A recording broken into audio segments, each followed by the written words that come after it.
So we spoke about creativity Yes. not consuming you. I spoke about darkness not consuming you as a performer. I also want to approach it as a teacher. When you were growing up, you were exposed to a lot of teachers who believed in the tough love style of teaching. Yes. I believe one of the first dance classes you took was a tap dance class at the age of 9, and you hated it completely because of the teacher. You also face a lot of bullying in high school because not many boys were in dance at that stage. Yes.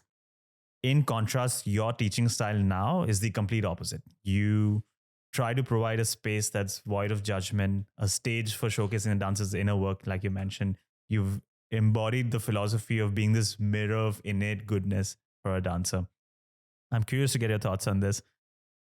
Do you think there's any scenario where the tough love style of teaching works, whether for a particular teacher, particular student, a certain dynamic they may have, or it's a completely romanticized, misguided, obsolete teaching style that's now been surpassed?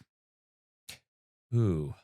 So I do feel like I am in between two generations of this school of thought. The generation above me, teachers and creatives, really coming from a place of tough love, to the point of some people being a little bit like a tyrant when they lead the room, and this sort of fear-based.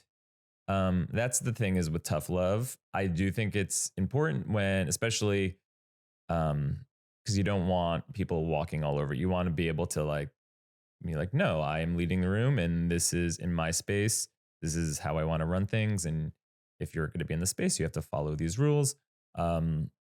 Because sometimes if you are, you can become a pushover in the sense of if you're always just like, it's fine. Like, especially working with kids. Oh yeah, it's fine that they're talking over me. It's fine. So I've kind of had to,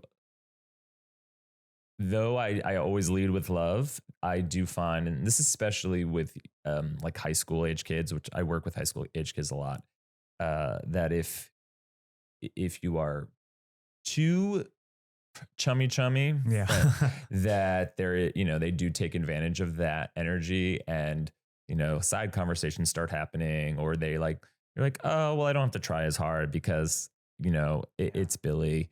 So I do have to find that middle ground sometimes. I mean, I'm never at a point where I don't kick people out of class I've never really yelled at anybody in a rehearsal, but I have had to, this happened a couple weeks ago where I just had to say, all right, I need to take a 5-minute walk. And when I do that, people realize oh, he's being serious. Like we were just goofing off. And when I do find after I leave the space and come back in, people tend to be like, all right, I got the message.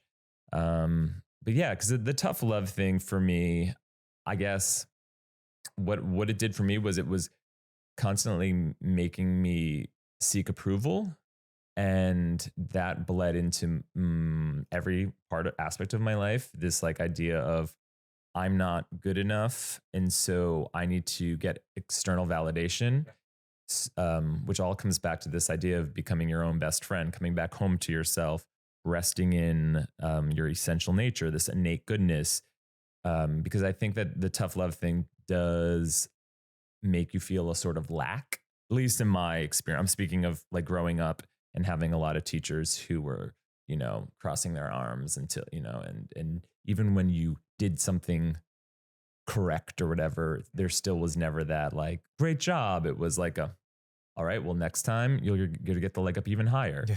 So it just never felt like you were enough. And that really bled into my personal life. And definitely me coming out much later in life because of that. It's all connected. So that's why I vowed when I first started leading rooms that I would never come from that place of you need to earn my respect and all that sort of thing, because I just know what it did to me as a young person, and it really did some internal damage, which is why I don't know if I really, when people say oh, tough love, I'm yeah, I think I think it's coming from a place of love, and then being able to like set boundaries without becoming a tyrant. Can I play devil's advocate? Yeah, go ahead. Okay. Have you watched the movie Whiplash? You know what? I have not. I'm very familiar with it, but I have not seen. Yes. Yeah. I feel like the story has parallels to another movie, Black Swan. Yes. Which I've seen. Which you have watched. Yeah. Yes. So it's very similar. The premise is the same. There's a student who is good, maybe very good, but not great or not at legendary status. And there's a teacher who recognizes it. But to push them to that status, they have to be verbally abusive, mentally abusive, create a very toxic culture so that they get out of their comfort zone. I have a scene from a movie that I want to read out to you that really got me thinking, and I wanted to get your thoughts on it. So this is from Whiplash, and the context is that the student who's a drummer, Neiman, he's having a conversation with his teacher, Fletcher, in a bar. And what he's trying to say to Fletcher is that the practice or the methods that Fletcher uses, which are so abusive, so toxic, they tend to cross the line and they tend to discourage people from even pursuing music even further. So that's what he said. And to that, Fletcher says, I told you that story about how Charlie Parker became Charlie Parker, right? To which Neiman says, yup, Joe Jones threw a cymbal at his head. Not sure if you know this story. And to that, Fletcher says, yeah, exactly. Charlie Parker's a young kid, pretty good on the sax, gets up on a cutting session and he messes it up. And Jones nearly decapitates him for it. He's laughed off stage, cries himself to sleep that night, but the next morning, what does he do? He practices and he practices and he practices with one goal in mind, never to be laughed at again. A year later, he goes back to the Reno, he steps up on the stage, he plays the best solo the world has ever heard. So imagine if Jones had just said, that's okay, Charlie, that was all right, good job. And then Charlie thinks to himself, well, I did do a pretty good job. End of story. No bird. That to me is an absolute tragedy. And that's just what the world wants now. People wonder why jazz is dying. I'll tell you, man. And every Starbucks jazz album just proves my point. There are no two words in the English language more harmful than good job. What do you say to Fletcher from Whiplash?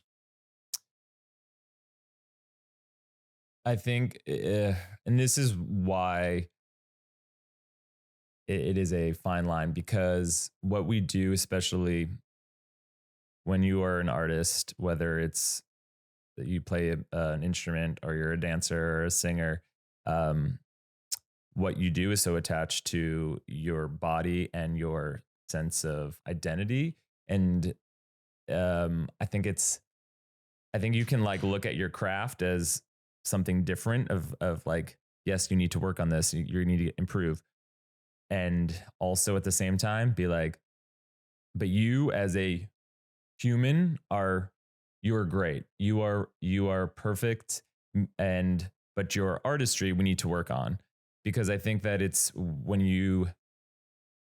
for me, at least when I was younger and I had, yes, I had a lot of teachers be like, no, that's not right. That's not right. That's not right. But then when I started having a teacher that was like, hey, this is what you did wrong, and we need to work on this.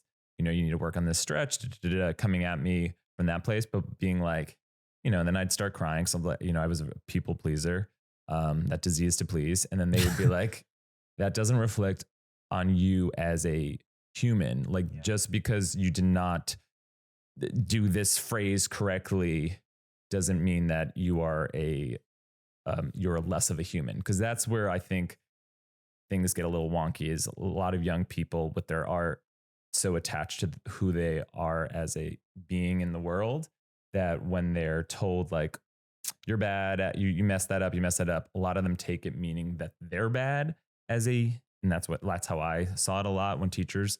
And so it took teachers who come from a place of love, and I guess maybe even you could call it tough love, but that they were like, let me explain how you get better.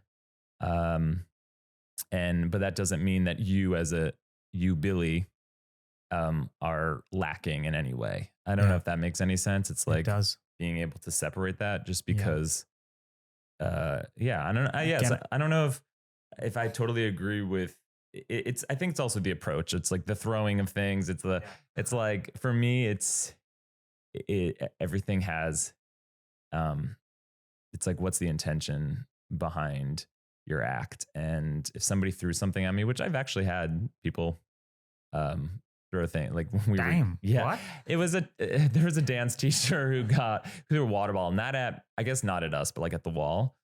And, and that was like one of those moments where you're like, was that necessary?